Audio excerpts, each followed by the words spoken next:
If you've ever seen someone get judged without knowing the full story, or watched karma hit at the perfect moment, this one's going to hit hard. So go ahead, like the video, subscribe, and get ready for one of the most emotional and satisfying stories you'll hear today. If you've ever seen someone get judged without knowing the full story, or watched karma hit at the perfect moment, this one's going to hit hard. So go ahead, like the video, subscribe, and get ready for one of the most emotional and satisfying stories you'll hear today. I used to think I knew everything about my mom. Her name is Elena, quiet, reserved, the kind of person who keeps her head down in public and avoids attention at all costs. Growing up, I never questioned it. I just thought that's who she was. But as I got older, I started noticing things. The way people in town would whisper when she walked by, the way she'd tense up whenever someone brought up the past, the way she never ever talked about my father. And yeah, I'll admit it got to me, because no one ever tells you how heavy it feels to love someone you don't fully understand. Fast forward to when I got engaged. My fiancée, Claire, came from a very different world. Her family was wealthy, well-connected, the kind of people who care deeply about appearances, reputations, and social standing. At first, everything was perfect. They welcomed me, smiled at me, treated me like I was good enough, until they met my mother. I remember that dinner like it was yesterday. My mom showed up in a simple dress. Nothing flashy. She brought a small gift, handmade, of course. That was always her way. Claire's mother took one look at her, and I swear the temperature in the room dropped 10 degrees. Polite smiles, tight lips, that kind of fake kindness that feels worse than outright hostility. And then the questions started. Where are you from? What do you do? Any family nearby? My mom answered softly, carefully, like she was walking through a minefield. But it wasn't enough, because somehow they already knew. A week later, Claire sat me down. Her hands were shaking, eyes red, like she'd been crying. My parents did a background check, she said quietly. I felt my stomach drop, and she hesitated, then whispered, "They said your mother has a criminal record." It hit me like a punch to the chest. What, that's impossible. But Claire shook her head. They showed me documents. She was arrested years ago for fraud, financial crimes. Fraud? My mom? The same woman who reused old jars, clipped coupons, and worked herself to exhaustion just to keep us afloat? It didn't make sense. But doubt is a powerful thing, and once it creeps in, it spreads. Over the next few weeks, everything changed. Claire's family became colder, distant. Then came the ultimatum. If your mother attends this wedding, her father said flatly, we will not.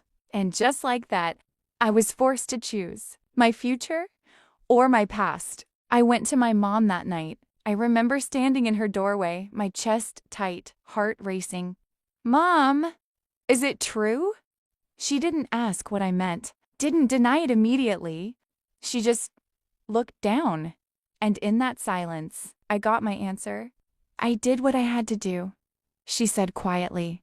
That was it. No explanation, no defense, just that. And something inside me snapped. I can't have you at the wedding, I said. Even now, those words haunt me. She nodded. No argument. No anger. Just a small, broken nod. I understand. And that was worse than anything she could have said. The day of the wedding arrived. Everything was perfect. The venue, the flowers, the music.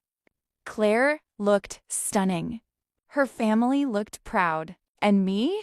I felt hollow, like something important was missing, but I kept pushing it down. Because this was supposed to be the happiest day of my life, right? The ceremony started, guests seated, music playing, vows ready. I was standing at the altar when suddenly the doors opened and a man walked in, late 50s, sharp suit, confident stride. No one recognized him, but he walked like he belonged there, straight down the aisle, straight toward me, Sorry to interrupt, he said, loud enough for everyone to hear.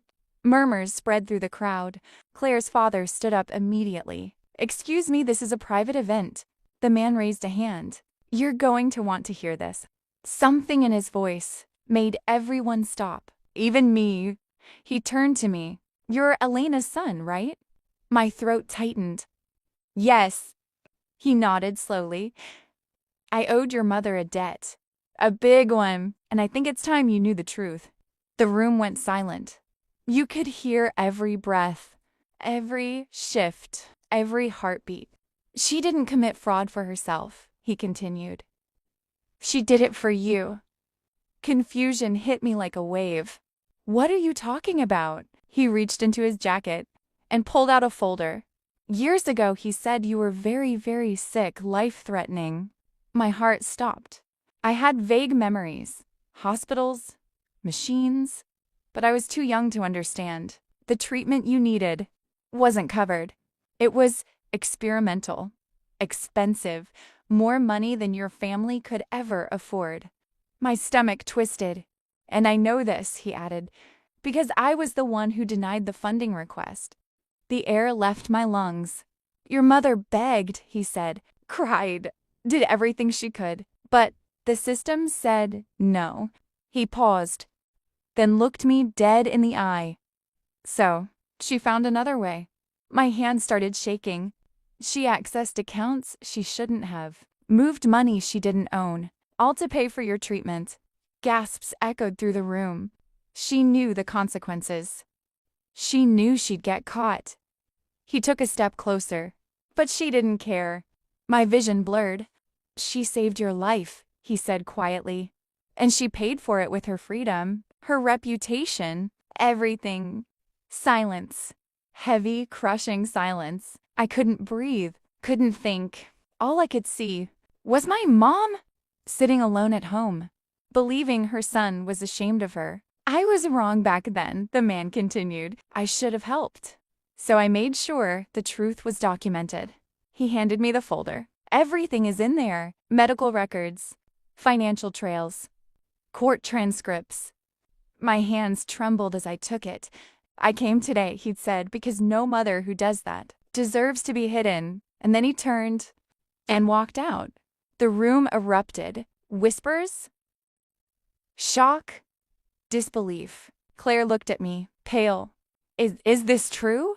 I couldn't answer, because I already knew. Deep down, I always knew my mom wasn't who they said she was. I looked at Claire's parents for the first time. They looked small, uncertain, ashamed. And in that moment, I made a choice. I need to go, I said. What? Claire asked. The wedding, her father started. But I shook my head. No, I need to fix something first. I walked out, still in my suit, still in the middle of my own wedding, and I drove straight home. When I opened the door, she was there, sitting quietly, like she'd been all day.